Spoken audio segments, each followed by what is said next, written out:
Hello, everyone. This is Brendan O'Connell, Chief Product Officer at Illusive, and I'd like to welcome you to another episode of Become Illusive, our video series that explores the latest cybersecurity threats and trends.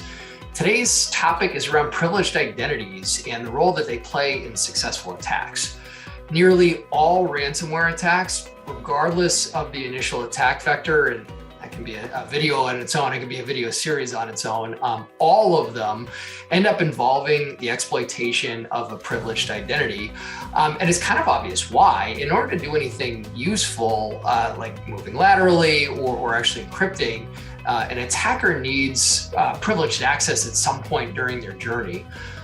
If you're anything like the average customer before we start working with them, 1 in 5 endpoints and identities are vulnerable to exploitation.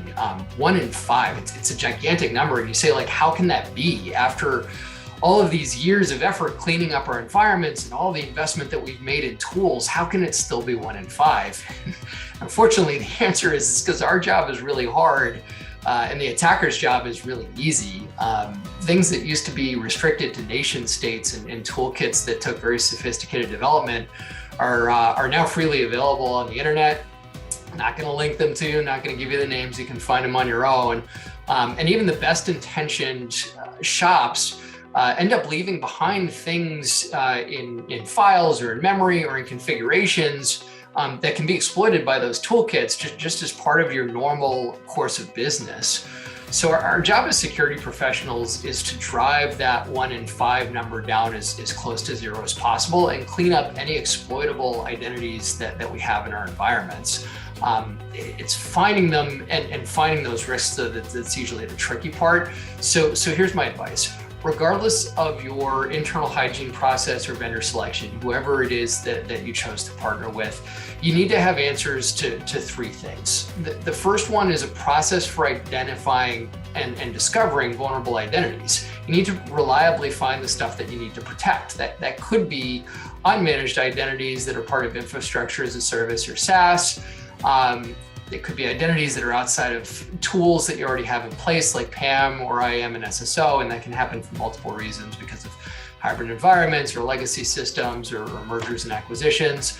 Or it can mean identities that you knew about, but what you might not have known is that you were leaving behind artifacts in memory or cache credentials that made them the perfect target for exploitation.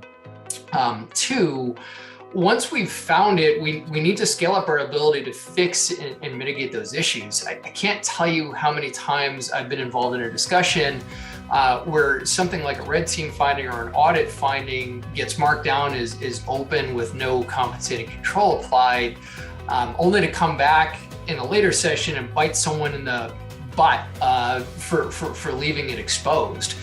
So whether it's manual remediation or the much better alternative of automated remediation, because it simply scales better, we have to find a way to take actions on the things that we find and close that loop. It's equal important to visibility and can't be separated away from it.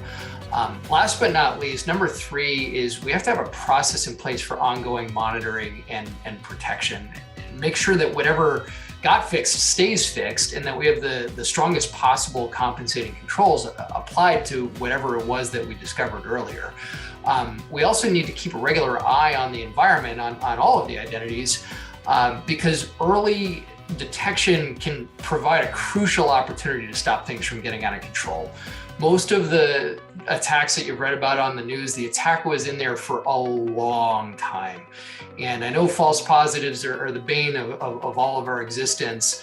But nevertheless, we need to stay focused on the highest quality sources we have of actionable intelligence and insights in an environment, so that we have the earliest opportunity to act and the best opportunity to act. So hopefully you found that helpful. As always, we'd love to hear your thoughts and best practices as well. And if there's anything that our team can do to help you, please let us know. We are all in this together.